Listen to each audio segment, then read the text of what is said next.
Hi everybody, it's Ashley. Welcome back to my channel, and I'm sorry that I am a little late with this, but I have for you today my August wrap up, and I am so proud of myself. I read 12 books in August, and some of them were pretty chunky. But I'm so glad that I'm back in my groove. This is about what I used to average back in the day, and then life happened and I just stopped being able to read as many, but I'm so glad that I can get back to that quota because I really, really missed this. And I read a wide variety of books. I have almost every single star rating. The only star rating that I didn't have for any of these books was a 1. Um, but let's just go ahead and get started. I'm going to go ahead and start from my least favorite up to my favorite and just give you the rundown of what these books were about. In last place, we have Little Lovely Things by Maureen Joyce Connolly. I'm not going to go into too much detail in this video about this book. I do have a full review for that, and I will leave it linked down below for you guys. But this book had a lot of promise. I don't absolutely hate it, but there were some things that just weren't plausible and that they didn't make a lot of sense. So mainly like towards the ending, and I go into more detail about that in my review. So if you want to know what the issues were, just go ahead and watch that. Overall, this had some promise, and I would read more from this author in the future, although this is currently the only book that she does have out. But yeah, this one was a little bit of a dud.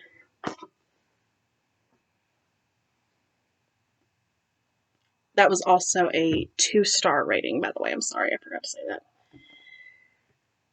I have 2 3-star ratings, and those are both childhood rereading favorites. I have a series that I'm starting, which I've talked about a couple of times, of rereading my childhood favorites as an adult and seeing if I still appreciate them as an adult with an adult standpoint, like looking back on it now to see if I think they still hold up. And these were both 3-star ratings for me. The first of which was The Wrong Number by R.L. Stine. I was excited and nervous going into this one because a couple of years back I read The New Girl, and I didn't feel like that one held up at all. I was really disappointed in that one, and so with continuing on to read the rest of the series, I was nervous. I was like, is this going to be the opinion that I have with all of them? Am I going to be disappointed now? But this one held up a lot better. It was still a little problematic here and there, but overall, I was much more intrigued by this one. This follows a story of 2 girls who have a landline installed in the home, and they decide they're going to start prank calling people in the neighborhood. They prank call somebody that they shouldn't and overhear something that they shouldn't and become a target of a murder investigation. They are being framed for it. I thought the concept and the premise was actually really, really interesting. The nostalgia hit hard because landlines were such a big deal in this book, and now they're pretty much non-existent, so it kind of made me feel old, but that's rather here nor there. It was a really, really good story. Like, the problematic areas, I would say, is more like, because this is geared more towards teenagers and the main characters are teenagers, it kind of glorified a couple of things that it shouldn't have glorified. But again, I have to remind myself, this is from the perspective of teenagers. They're not always going to make the best decisions, so it kind of makes sense considering that's the point of view that we're reading it from. But very, very solid entry, and I'm excited to keep going with the rest of them now. The next childhood favorite reread is Mike's Mystery, which is the 5th book in the Boxcar Children's series by Gertrude Chandler Warner. These are very, very, very clearly children's books. They are not meant for adults. They are not meant even, I would say, not even really for teenagers. Um, with that being said, for the target audience being what it is, they are very well put together. They have good morals in them. They're very, very easy to get through. I mean, these are great children's books. If you're looking for something for your child and you're not really sure what to get them, this is a very, very long series. They're short books. They will hold the attention span of a child, and these have very good messages in them. So I would highly recommend them. It didn't seem quite as special to me now, but I'm in my 30s, so I mean that's to be expected. But this follows a group of 4 siblings that in each book they're solving a different type of a mystery. That's all I'm really going to go into for it. Like that's all you really need to know. It's pretty formulaic. They usually go on a vacation that their grandfather sends them on. They find a mystery, they solve it, and everybody's happy. But again, very, very good children's book.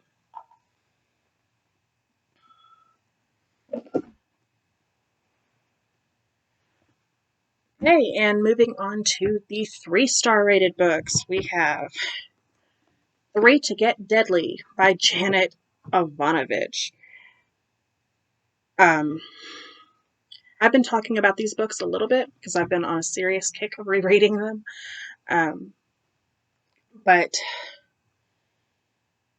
this series follows a lingerie buyer turned bounty hunter who gets into hysterical antics because she is extremely unqualified for this job. In this story, we have her trying to hunt down the local ice cream shop owner who everybody in town loves, so they are all extremely angry with her for even looking for him in the first place. Even though she's not doing a very successful job, she is failing miserably. She can't track him down, but everybody hates her. Everybody hates her for it. So there's a lot of antics that go into this. It's quite hysterical. I did like the first 2 a little bit more, but it was still a very, very good entry in the series. Next up, we have Different Seasons by Stephen King. This is a collection of 4 early novellas by Stephen King. These include Rita Hayworth and the Shawshank Redemption, Apt Pupil, The Breathing Method, and The Body, which became known as Stand By Me from the movie adaptation. These were all very, very good stories. I'll be honest with you, I usually stay away from short story and novella collections for anybody other than Stephen King because I find them extremely difficult to rate because I might love one story and another story that's in it I hate later on, and it makes it very difficult to get through that book for me. But Stephen King is like the one exception to the rule for me. Like I will read anything that he puts out. And usually it's like the same sort of thing with his stories. Like there'll be some that I like, some that I don't, but I read them regardless. But in this one, I can honestly say I enjoyed all 4 stories. I will say that my least favorite was The Apt Pupil, mainly because the main characters were unlikable. So that made the story drag on just a tiny little bit for me. But all of these stories were very, very well thought out, well put together, had good scenery, had good characters. They were very, very engaging. My favorite one would probably be a toss-up between The Body and Shawshank Redemption. Like the more I sit on this book, I bounce back and forth between those 2. Like, one day I'll say that I liked the one more, and then the next day I'll think that I liked the other one more. So I'd say they're probably even, just depending on what mood that I'm in. And The Breathing Method, although it was not one of my favorites, it was actually very interesting. And I found it even more interesting that that's the only story from this book that was not turned into a movie. And I can't help but wonder why, because it was an interesting story and it had some very good imagery in it. But it might just be the type of thing that doesn't translate well to film. I'm honestly not sure. But This is a very, very good story collection. If you struggle with story collections and you've been wanting to get into Stephen King and you just don't know which one to pick, I would say pick this one because it's probably the best collection I've read so far.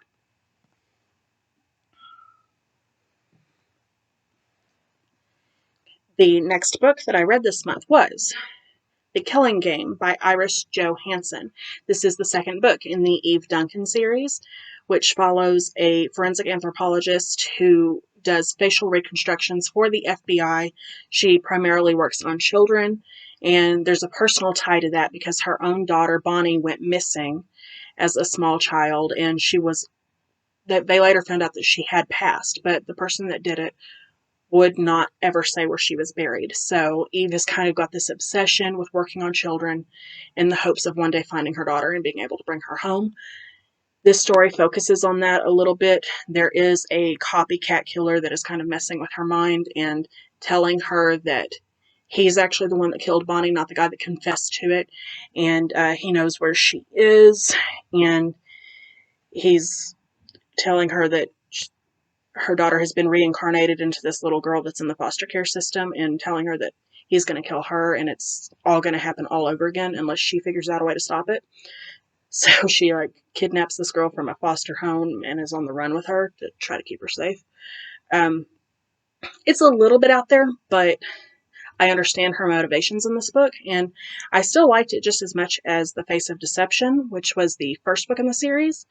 All in all, I'm really enjoying the series, and I don't know if I'll read all of them. I think there's 30 something. I figure at some point it's going to start getting stale, but it's still early days and I'm still enjoying them, so I'm definitely going to keep on going.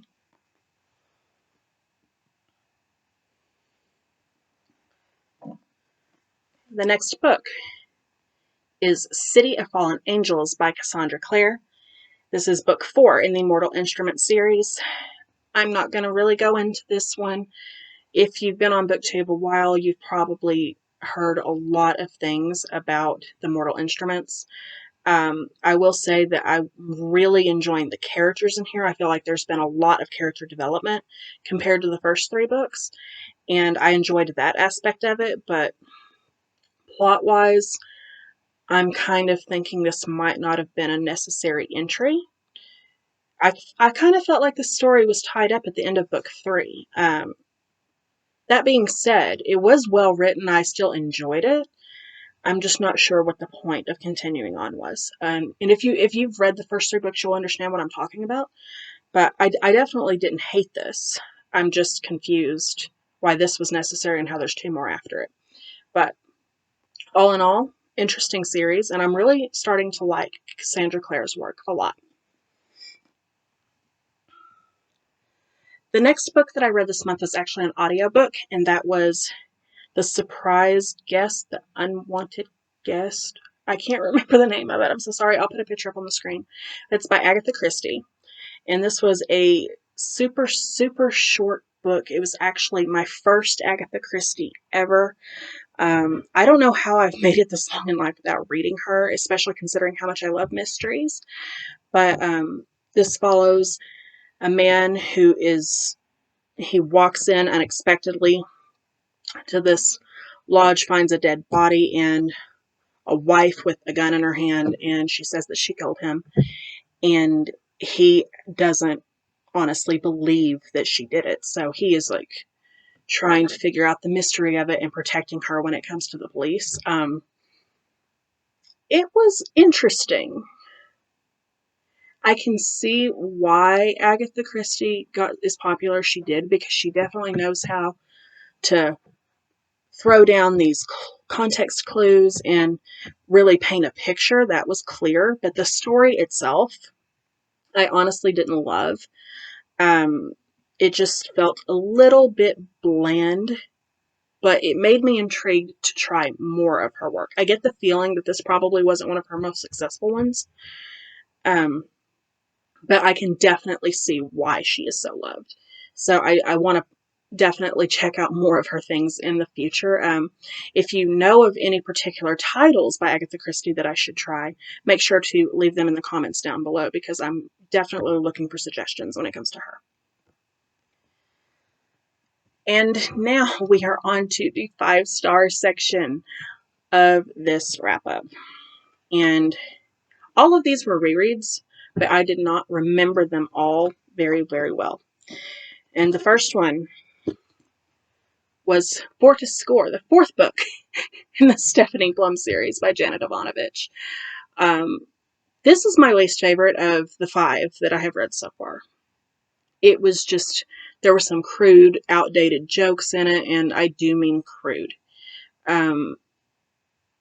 All of the books have some sort of stuff that might not be considered PC by today's standards, but this one really went over the top, in my opinion, to the point where I was just kind of like, was that really necessary, but it's still an intriguing story, and it didn't make me not want to read the rest of them by any means. It was something that I noticed, but it was very, very interesting, and I don't know what else to say about these books because I've explained the plotline so many times. Each one follows a new mystery of Stephanie, but it's like her abilities and the hysterics that come along with it because she's so inept is what really drives the series home and creates a lot of laughs and everything.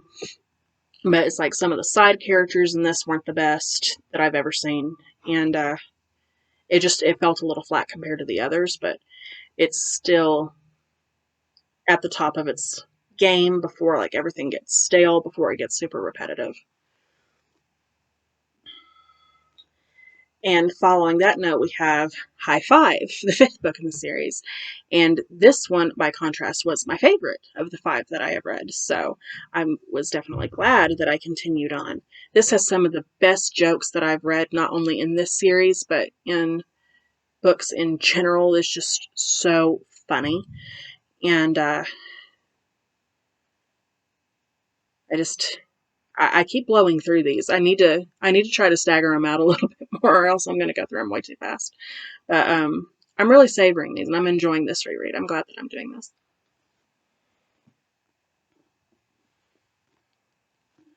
Okay, and then next I have Midnight Bayou by Nora Roberts. This was extremely, extremely interesting. I know I read this before, but quite honestly, I didn't remember a thing about it. Not a word.